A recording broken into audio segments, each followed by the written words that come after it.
Selamat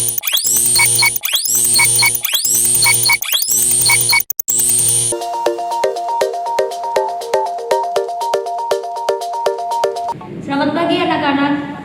Bagaimana kabar kalian hari ini?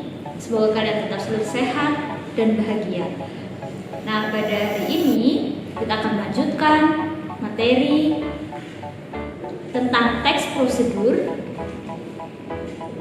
Nah, kemarin kalian sudah saya beri tugas.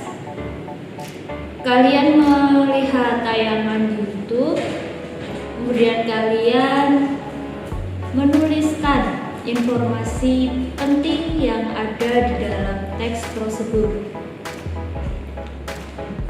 Nah, sebelum kita melanjutkan materi kita, saya akan bacakan terlebih dahulu tujuan pembelajaran. Nah, yang pertama, kalian nanti akan dapat menentukan informasi penting dalam teks prosedur.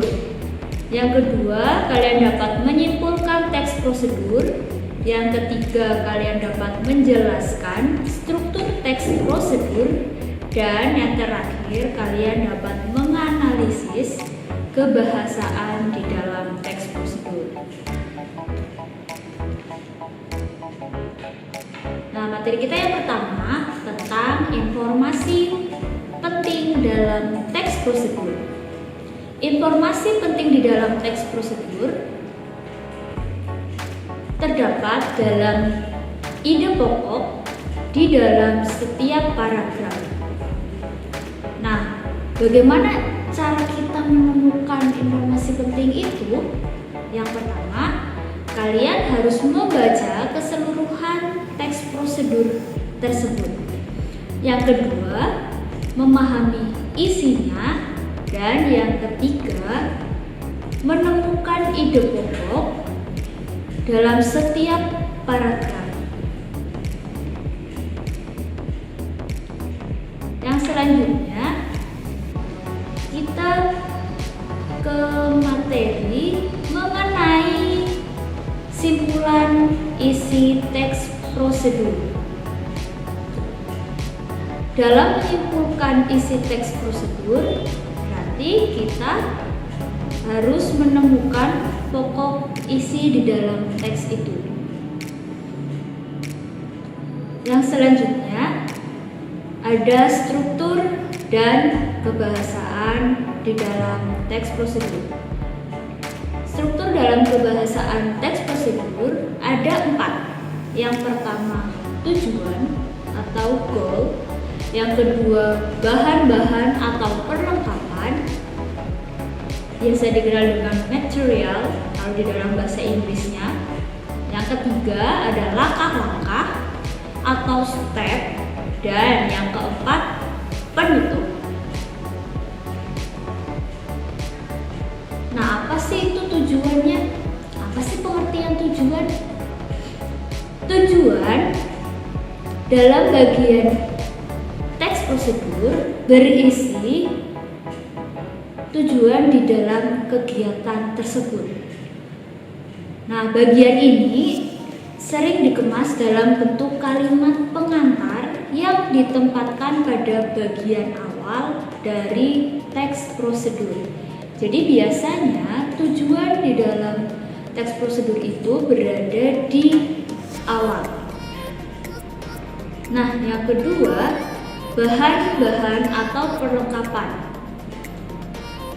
Bagian ini berisi bahan-bahan demi mencapai tujuan. Contohnya, misalkan kalian akan membuat tempe mendoan. Nah, pasti kalian akan menulis bahannya apa saja. Contohnya, pertama, tepung terigu, kedua, tempe, ketiga, bumbu-bumbunya, dan seterusnya. Nah, yang ketiga, langkah-langkah. Berisi penjabaran langkah-langkah untuk mencapai tujuan kegiatan.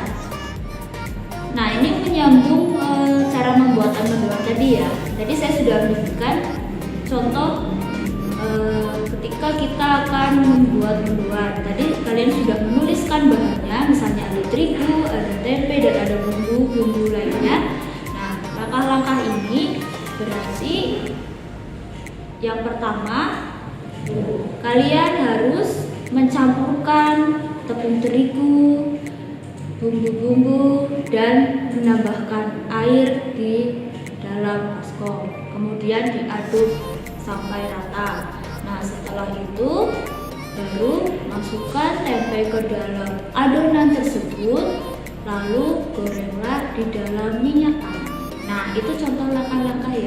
Jadi ketika kamu akan membuat mendoan, kamu tulis langkah-langkahnya seperti apa.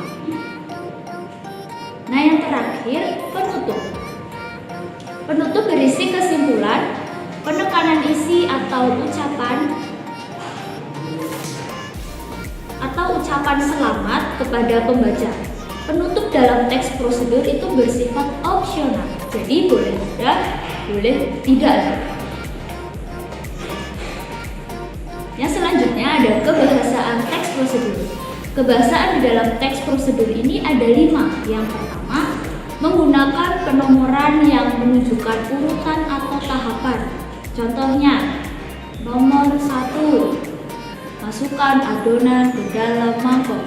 Nomor 2, masukkan tempe ke dalam adonan. Nomor 3, dan seterusnya. Gitu ya. Nah, yang kedua, menggunakan kata yang menunjukkan perintah. Contohnya, campurkan tepung terigu dengan air di dalam baskom. Nah, terus yang ketiga, menggunakan kata ganti orang kedua. Menggunakan kata ganti orang kedua ini, pembaca atau pendengar berperan sebagai agen dari tindakan yang dikemas dalam kalimat-kalimat imperatif atau kalimat-kalimat perintah tadi ya, yang ada di kebahasaan nomor 2. Terus yang selanjutnya, keempat, ada penggunaan konjungsi yang menunjukkan urutan waktu. Sini ada contoh sejak, semenjak, sedari, sewaktu, ketika, sementara, begitu, dan masih banyak lagi. Nah, yang terakhir, menggunakan keterangan. Ciri-ciri keterangan yang harus kalian pahami. Yang pertama, keterangan bukan unsur utama kalimat. Yang kedua, keterangan dapat terletak di bagian awal, tengah, dan akhir kalimat, kecuali antara predikat dan objek. Yang ketiga, jenis keterangan meliputi keterangan tempat, waktu, alat, tujuan, cara, penyerta, perbandingan, dan sebab. Nah, itu tadi kebahasaan di dalam teks prosedur. Yang terakhir, materi kita tentang menelaah urutan teks prosedur sesuai dengan struktur yang sudah kalian pelajari tadi. Mengurutkan teks prosedur yang masih tersusun acak adalah suatu kegiatan untuk menjadikan urut suatu susunan kalimat atau langkah kerja. Nah, bagaimana sih langkah-langkah dalam mengurutkan teks prosedur tersebut? Nah, kamu harus memperhatikan yang pertama, mencari langkah pertama dalam melakukan atau membuat sesuatu. Jadi, kalian cari dulu langkah pertama dalam melakukan atau membuat sesuatu. Misalkan kamu akan membuat tempe mendoan. Nah, kamu perhatikan dulu langkah pertamanya seperti apa. Yang kedua, kalian cari langkah yang berhubungan dengan langkah pertama tersebut. Nah, yang seterusnya ya kalian urutkan lagi dari langkah yang kedua, ketiga, dan seterusnya. Nah, jadi setelah itu kalian akan dapat mengurutkan teks prosedur dengan baik. Ya, jadi harus perhatikan langkah-langkahnya. Nah, itu tadi materi dari saya mengenai informasi penting, struktur, dan kebahasaan. Oh ya, ada lagi satu ya, menelaah urutan teks prosedur. Nah, untuk hari ini kalian tidak ada tugas ya, tapi kalian harus mempelajari dengan baik-baik materi tadi. Kemungkinan saya akan memberikan tugas kalian minggu depan, jadi kalian persiapkan baik-baik. Jangan lupa jaga kesehatan di rumah dan rajin belajar. Tetap semangat, Tuhan Yesus memberkati. Selamat pagi, shalom.